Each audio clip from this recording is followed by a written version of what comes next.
महान राजनीतिक विचारक आचार्य विष्णुगुप्त चाणक्य ने कहा था कि किसी भी शासक को अपनी प्रजा से उसी तरह से कर वसूलना चाहिए जैसे सूर्य धरती से जल सोखता है। नमस्कार, मैं हूं अर्पित और आप देख रहे हैं द पैम्फलेट। आज यानी 1 जुलाई को देश के इतिहास में किए गए सबसे बड़े कर सुधार गुड्स एंड सर्विसेज टैक्स अर्थात जीएसटी को 6 वर्ष पूरे हो गए हैं। जीएसटी के लागू होने के बाद से अब तक इसने हर वर्ष नए कीर्तिमान रचे हैं।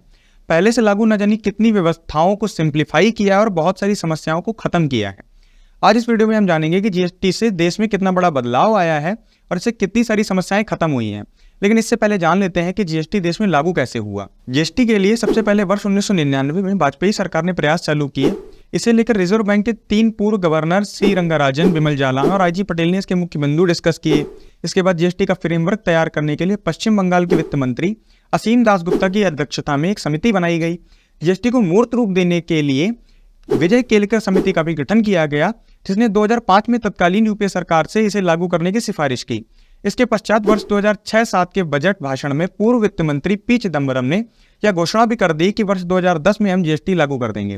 लेकिन वर्ष 2014 तक सत्ता में रहने के बाद भी कांग्रेस जीएसटी लागू नहीं कर सकी। इसके पीछे राजनीतिक इच्छा शक्ति का अभाव, यूपीए द्वारा लाया गया जीएसटी का सिंगल स्लैब मॉडल और केंद्र और राज्यों के बीच राजस्व के बंटवारे को लेकर विवाद जैसे कई कारण थे।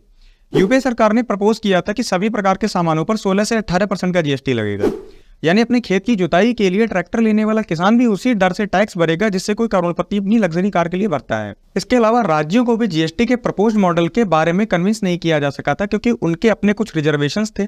कुछ राज्य जीएसटी लागू होने के बाद अपने कर संग्रह में आने वाली कमी की बात कर रहे थे। इसको लेकर भी कांग्रेस सरकार के पास कोई जवाब नहीं था। ऐसे में जीएसटी लागू नहीं किया जा सका। वर्ष 2014 में जब मोदी सरकार सत्ता में आई तो एक बार फिर से जीएसटी सुधार की दिशा में काम चालू हुआ। नए मॉडल के तहत 5%, 12%, 18% और 28% के 4 स्लैब बनाए गए। इसमें 5% वाला स्लैब रोजमर्रा की जरूरत के सामानों के लिए रखा गया, जबकि 28% वाला लग्जरी गुड्स के लिए। इसके अतिरिक्त अनाजों को भी जीएसटी से छूट दे दी गई। राज्यों की चिंताओं को दूर करने के लिए पूर्व वित्त मंत्री स्वर्गीय अरुण जेटली ने अपने स्तर से उन्हें कन्विंस किया और टैक्सेस के बंटवारे के लिए एक स्पष्ट मॉडल लाया। जो राज्य टैक्स में नुकसान होने की आशंका जता रहे थे उनके लिए कंपनसेशन की व्यवस्था की गई और सभी राजनीतिक दलों को इसके लिए राजी किया गया। इस पूरी कवायद को वित्त मंत्री अरुण जेटली ने निजी स्तर पर काफी बल दिया और इस तरह से देश में 1 जुलाई 2017 को आजाद भारत के सबसे बड़े कर सुधार जीएसटी को लागू कर दिया गया। अब जान लेते हैं कि जीएसटी के लागू होने से कितना बदलाव देश में आया है। जीएसटी के कारण सबसे बड़ा काम तो यह हुआ है कि इसने टैक्सेस के जंजाल को खत्म कर दिया है। जीएसटी के अंदर 17 अलग अलग टैक्सेस को मर्ज किया गया था।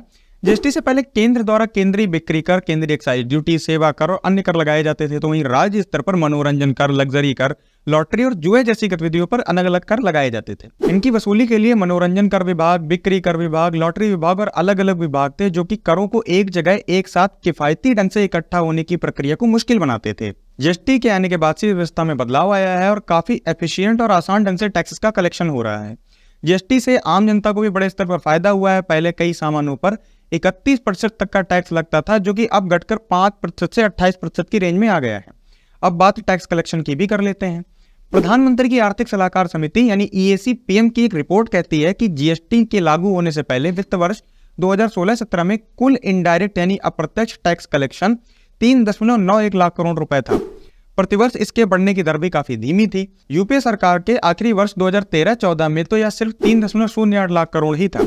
जीएसटी लागू होने के बाद से एक साल में कलेक्ट होने वाले इनडायरेक्ट टैक्स कलेक्शन में 4.5 गुना से अधिक की भी वृद्धि हुई है। वित्त वर्ष 2022-23 में टोटल जीएसटी का कलेक्शन 18.10 लाख करोड़ रुपए रहा है और ये एक रिकॉर्ड है। इस वित्त वर्ष के पहले महीने अप्रैल में जीएसटी कलेक्शन 1.87 लाख करोड़ रुपए रहा था, जो कि एक महीने में किया गया सर्वाधिक जीएसटी कलेक्शन है। वित्त वर्ष 2022-23 में औसतन हर माह 1.5 लाख करोड़ रुपए का जीएसटी कलेक्शन हुआ है, यानी जीएसटी लागू होने से पहले जितना कलेक्शन एक साल में होता था वह मात्र 2 माह में ही हो रहा है। जीएसटी के बढ़ने से सरकारों का राजस्व बढ़ रहा है और इससे जनता की सुविधाएं बढ़ाने में उन्हें आसानी हो रही है। जीएसटी से आए एक और बड़े बदलाव की भी बात कर लेते हैं, जो कि है सामानों का ट्रांसपोर्टेशन। जीएसटी से पहले हर राज्य अपने एंट्री पॉइंट्स पर एंट्री टैक्स वसूलता था। इससे ट्रकों की लंबी लंबी लाइनें राज्यों के बॉर्डर पर लगती थी। सड़क परिवहन एवं राजमार्ग मंत्रालय की एक रिपोर्ट बताती है कि जीएसटी के आने से पहले एक ट्रक अपनी यात्रा का 20% समय सिर्फ एंट्री पॉइंट्स पर ही बिता देता था। बिहार और झारखंड जैसे राज्यों के बॉर्डर्स पर ट्रकों को 2-2 घंटे तक खड़ा रहना पड़ता था।